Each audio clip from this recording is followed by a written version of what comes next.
জবাব নাই, জবাব নাই। হিসু করা হিসু করা শাকিব খানের হিসু। বরবাদ দেখে আসলাম, বরবাদ। দারুণ হয়েছে, দারুণ, এক কথায় দারুণ। একটাই কথাই বলবো যে আমাদের অনেকের ইচ্ছা থাকে না দেখার, সাধারণ অডিয়েন্সের। আমি যখন সিনেমায় আসি নাই তখন না ওই যে তামিল স্টাইলের ছবি দেখার খুব ইচ্ছা হইতো এবং দেখতাম, ভিসিআর ভাড়া করে আইনা আইনা দেখতাম। তো তামিল ঘরানার ছবি যদি দেখতে চান কেউ, বরবাদ দেখতে পারেন, একদম চোখ বন্ধ করে দেখতে পারেন। অনেকে প্রশ্ন তুলছিল এত টাকা কি খরচ হয়েছে ছবিতে। যারা এই প্রশ্নটা করছেন তারা ছবিটা দেখে এসে আবার প্রশ্ন করেন, হ্যাঁ অত টাকাই খরচ হয়েছে। দারুণ বানাইছে। আমি প্রথমে ধন্যবাদ দিতে চাই মেহেদী হাসান হৃদয়কে। তার প্রথম ছবি দেখা মনে হয় না, প্রথম ছবি দেখা মনে হয় কি জানেন, পাকা ডাইরেক্টর, খুব ভালো কাজ করছে। A man with idea. তাহলে আপনি ভালো ডাইরেক্টর হইতে পারবেন যদি আপনার আইডিয়া থাকে যে এই দৃশ্যটা আমি কিভাবে পর্দায় আনবো, কি ডিজাইনে দেখাবো। এই যে ডিজাইনের কারুকার্যটা না হৃদয় খুব ভালো জানে। আমার তো সিনেমা হলে বারবার রায়হান রাফির কথা মনে হচ্ছিল। রায়হান রাফি ভালো টেকনিশিয়ান, কিন্তু রায়হান রাফি অনেক দিন কাজ করছে, অনেকগুলা ছবি বানাইছে, কিন্তু হৃদয় কিন্তু এই প্রথম ছবি বানাইছে। হৃদয়ের প্রথম ছবি মনে হয় না, মনে হয় না। যাই হোক, ছবির গল্পটা কেমন সেটা বলা ঠিক হবে না, কারণ মাত্র তো ছবিটা রিলিজ হইল। আর একটা জিনিস বলবো আমি, আচ্ছা ছবির কিছু বিশেষ দিক তুলে ধরি, কিছু তো কথা বলতেই হবে। কি দেখলাম, সবচেয়ে বড় জিনিস যেটা দেখলাম সেটা ভাই, আমি এর আগে কোনো ছবিতে দেখি নাই, আপনারা দেখছেন কিনা আমি জানি না। হিসু করা হিসু করা শাকিব খানের হিসু আমার মনে হয় না কোন ছবিতে আসছে। তামিলে আসছে তো না, তামিল আমি বহু ছবি দেখি নাই, হলিউডের ছবি তো আমি দেখি নাই। কোন ছবিতে এরকম কোন দৃশ্য আপনারা দেখছেন কিনা কমেন্ট করে জানাবেন। আমার কাছে মনে হয়েছে পুরা ছবির হাইলাইট ভাই। হ্যাঁ, যার মুখে পেশাব করলো আর যিনি পেশাব করলো আর যেভাবে দেখাইলো, সত্যি হৃদয়, জবাব নাই, জবাব নাই। এই ছবির আরেকজন টেকনিশিয়ানকে সবাই স্মরণ করতে হবে, যারা একটুখানি এডিটিং বুঝেন দর্শকদের মধ্যে। ভাই এই ছবি এডিটিং রে ভাই, হই হই হই হই হই হই। মানে আমি জানি না উনি কে, আমি ঠিক আসলে টাইটেলটা দেখছি কিন্তু মনে রাখতে পারি নাই। দারুণ কাজ করছে, ওনাকে থ্যাঙ্কস জানাই, থ্যাঙ্কস। হ্যাঁ, ব্যাকগ্রাউন্ড মিউজিক ছবির, বিশেষ করে যিশু যখন আসে ওই সাইডগুলা ভাই, যিশুর কি করার ছিল এই ছবিতে? অনেক কিছু করার ছিল কি না, যেটুকু করার ছিল ওইটুকুনি উতরে গেছে। কিন্তু সাকিবের পাশে তো বিশাল ব্যাপার, হ্যাঁ বিশাল ব্যাপার।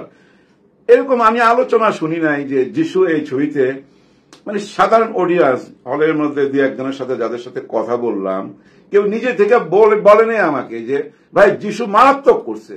আমাকে জিজ্ঞেস করতে হয়েছে, জিজ্ঞেস করার পর যেটুকু উত্তর পাইছি সেটুকু হয়েছে যে হ্যাঁ ভালো করছে, ভালো করছে। কিন্তু কেউ নিজে থেকে বলে নাই। কেন বলে নাই আমি জানি না, তবে আমি মনে করি ভালো, হ্যাঁ ভালো, সাকিবের সাথে মানায় গেছে। কিন্তু আপনারা একটু অতীতে খেয়াল করেন, সাকিবের সাথে আরেকজন ছিল, ওই ছবিটার দিকে একটু তাকান, তুফান। কে? চঞ্চল, হ্যাঁ চঞ্চল চৌধুরী। উনি কিন্তু মারাত্মক আওয়াজ তুলছিলেন, ছোট্ট পার্ট, কিন্তু টিজার টেইলার থেকে আরম্ভ কইরা কিরে ভয় পাইছ, যেভাবে আলোচনায় আসছে যিশু ওইভাবে আলোচনায় আসতে পারে নাই। আচ্ছা, ছবির আরেকজনের কথা বলি, নায়িকা। আমরা পাবলিসিটির মধ্যে এমন গুরুত্ব পাই নাই। আমার মনের মধ্যে প্রশ্ন ছিল, আচ্ছা অ্যাকশন ছবি তো এমনও হইতে পারে অত বড় গুরুত্ব না চরিত্রটা, সেটা নায়িকার চরিত্র ইথিকা পাল। ভাই ইথিকা পাল যা করছে আমার মনে হয় না সারা জীবন এরকম চরিত্র সে পাইছে। না না না না, পায় নাই। তার আগে ভারতের ছবিটাও দেখছি, আগের ছবিটাও দেখা আছে শাকিব খানের সাথে, কিন্তু এই ছবিতে প্রকাশ করা হয় নাই আগে। কিন্তু দারুণ চরিত্র, সে ইয়াদ রাখবে কেমন অভিনয় করছে। এক কথা যদি বলি ভাই, মনে হয়েছে ইথিকা পালের জন্য এই চরিত্রটা পারফেক্ট। অন্য কেউ এখানে ভালো করতো, কেউ খারাপ করতো, আপনার মনেই পড়বে না, অন্য কারণ নামই মনে পড়বে না, ওই ইথিকা পালের কথাই মনে পড়বে। দারুণ জুটি, একই জুটির দুইটা ছবি পরপর হিট। হ্যাঁ, প্রিয়তমা আর বরবাদ। 2টা ছবি হিট হয়ে গেল। আমার মনে হয় আর একটা ছবি করা উচিত, এই জুটির আরো ছবি করা উচিত। জুটি প্রথা যদিও এখন চল নাই, তারপরেও মানুষ দেখতে চায়। এই জুটির ছবি সফল হবে, কনফার্ম সফল হবে। ছবির ফটোগ্রাফি দারুণ ছিল এক কথায়। টাইটেলে দেখলাম আমাদের বাংলাদেশে একজনের নাম, কিন্তু জানি ছবিটা ভারতে কাজ হয়েছে। যাই হোক, ছবিটা রিলিজের সময় কিন্তু অনেক আঙ্গুলি করা হয়েছিল। এখন যেহেতু ছবি রিলিজ হয়ে গেছে, এখন একটু হালকা ইঙ্গিত দেই, এই ছবিটা যেন আসতে না পারে এর পিছনে কিছু কারুকাজ করা হয়েছিল অন্য একটি ছবি আনার জন্য, কিন্তু সফল হইতে পারে নাই। তারাই অনেক কিছু গুজব ছড়াইছিল এবং ওই গুজবগুলো নিয়ে অনেকে কথাও বলছে। ভাই, ছবি দেখার সময় ওই যে যারা বলছে 10 ফিট 12 ফিট কাইটা ফেলাইছে, 1200 ফিট কাইটা ফেলাইছে, একদম আপনার একদম জীবনও ধরতে পারবেন না যদি এগুলো আপনার কানে না যায় থাকে যে এই ছবি থেকে কিছু কাটা হয়েছে সেন্সরে, আপনি বুঝতে পারবেন না, বোঝা যায় না, ছবিতে বোঝা যায় না। আমি যেহেতু সিনেমার লোক, যে একটা জায়গা হয়তো আমি বুঝছি, কিন্তু সেটা বোঝা যায় না, আপনারা বুঝতে পারবেন না এক কথায়। আর ইতিকা পালের একটা সিকোয়েন্স আছে, এই সিকোয়েন্সটা নিয়ে একটু আলাপ করি ভাই। এই সিকোয়েন্সটা দারুণ ছিল, দারুণ ছিল। এরকম সিকোয়েন্স আগে কখনো দেখেন নাই, ওই হিসুর মতোই দেখেন নাই। মনে করেন, ধরেন কেমন ব্যাপারটা, আপনার একজন প্রেমিকা আছে, গার্লফ্রেন্ড আছে আপনার, আপনি এখন তাকে নিয়ে যাচ্ছেন আপনার বাসায় কাউকে দেখাবার জন্য, মনে করেন বাপ মার মধ্যে যে কোনো একজনকে দেখাবার জন্য, আমি খুলে বলবো না। এই দৃশ্যটা কেমন হওয়া উচিত? একটা মেয়ে যাবে, পরিচয় হবে, পায়ে দিলা সালাম করবে, চুপচাপ বসবে, মাথায় ঘোমটা দিবে, দোপাট্টা থাকলে দোপাট্টা দিবে।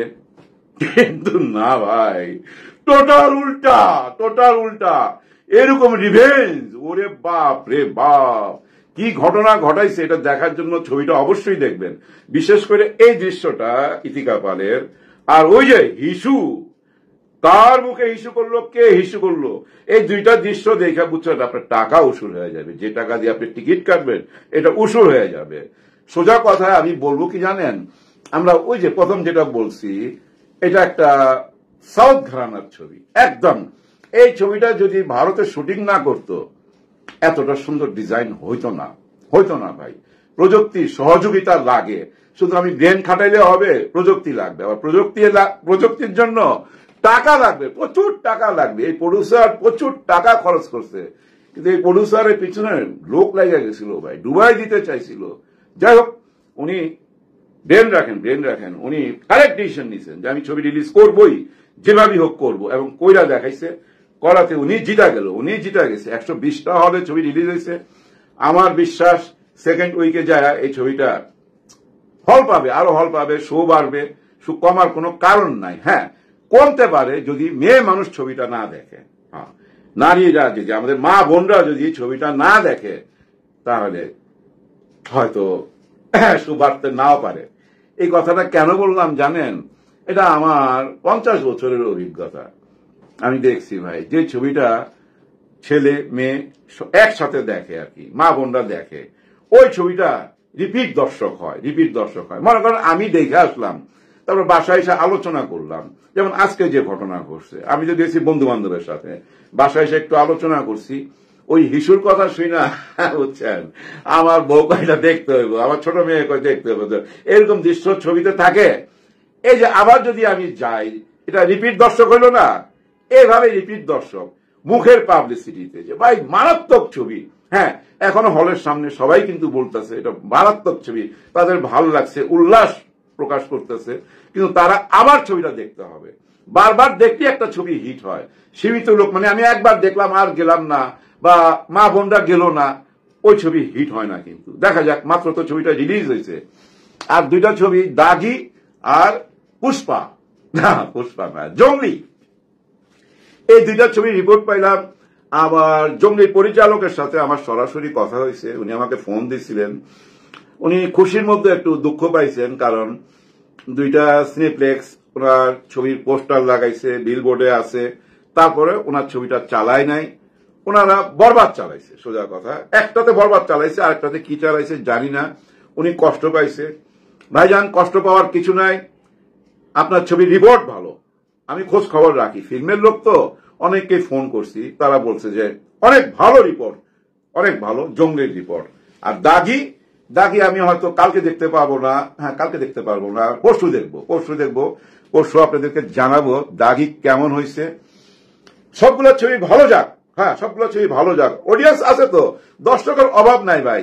এই ঈদটা এত সুন্দর একটা ঈদ হইতেছে জানেন, ঈদের র্যালি বাইরেছে, নামাজের পরে জানেন সবাই বাইরে গেছে, কোনো কোথাও অঘটন ঘটে নাই, সবাই সুন্দরভাবে ঈদ পালন করতেছে। এবার এই রোজাটাও আমরা খুব সুন্দরভাবে পালন করছি, জিনিসপত্রের দাম আয়ত্তে ছিল, সবাই নতুন একটা ঈদ পালন করলাম এবার ঈদে। সবার জন্য দোয়া করবেন, আমার জন্য দোয়া করবেন, সবার জন্য দোয়া করবেন। হ্যাঁ ওই যে আমি যেটা বলতে চাইছিলাম, কি যেন একটা কথা ইম্পর্টেন্ট, এই ছবিটার ব্যাকগ্রাউন্ড মিউজিক, হ্যাঁ ব্যাকগ্রাউন্ড মিউজিক, এটা বলে শেষ করি, মাথায় আছে এই ছবির ব্যাকগ্রাউন্ড মিউজিকটা ভাই। ওই যে অনেক সময় আমরা দেখি না, কিনা ব্যাকগ্রাউন্ড মিউজিক কিনে নেয়, হ্যাঁ কিনতে পাওয়া যায় ভাই অনলাইনে, কিনা না ভাই, নিজেরা তৈরি করছে। আবার এটা তৈরি করছে কোথায়? ভারতে। বোঝা যায় একেবারেই নতুন, প্রত্যেকটা দৃশ্যে আলাদা আলাদা। আর শাকিব খানের এন্ডের দৃশ্যটা যেটা বইলা শেষ করুন, এন্ডের দৃশ্যটা দেখলে আপনার মনে হবে কোন হলিউডের ছবি দেখতেছি, হ্যাঁ আপনার মনে হবে হলিউডের ছবি দেখতেছি। শাকিব খানের হাঁটা চলা, মানে ওই ছবি, মানে দৃশ্যগুলা যেভাবে পর্দায় তুইলা ধরছে, একদম এন্ডের দিকে দেখবেন, দারুণ। আরেকটা কথা বলি, অনেকের মধ্যে একটা কথা শোনা যায় আমাদের এই এফডিসির মধ্যে, ম্যাক্সিমাম অনেক রাইটার বলে, অনেক সময় অনেক পরিচালকের মুখে শুনি, অনেক প্রডিউসারের মুখে শুনি যে ভাই ফ্ল্যাশব্যাকে গল্প চলে না, অডিয়েন্স বুঝে না। আসলে না, ওরা অডিয়েন্স সম্বন্ধে জ্ঞান রাখে না। অডিয়েন্স এখন বুঝছেন সব ধরনের ছবি দেখে, কোরিয়ান ছবি দেখে, ইন্ডিয়ান ছবি দেখে, হলিউডের ছবি দেখে এবং শাকিব খানের ছবি দেখে। আমি মনে করি নিশোর ছবিও দেখবে, অবশ্যই দেখবে, কারণ নিশো একজন ভালো আর্টিস্ট। সিয়ামের ছবিও দেখবেন, আবার আমাদের একজন বড় অভিনেতার ছবি আছে, হ্যাঁ মোশাররফ করিম, ওনার ছবিটাও দেখবেন। সবার জন্য সবাই দোয়া করবেন। আজকের জন্য বিদায়। প্রতিদিনই আসবো রাত্রে 10টা থেকে 11টার মধ্যে আসবো, কথা বলবো সিনেমা নিয়ে, শুধু সিনেমা নিয়ে। আল্লাহ হাফেজ, ঈদ মোবারক।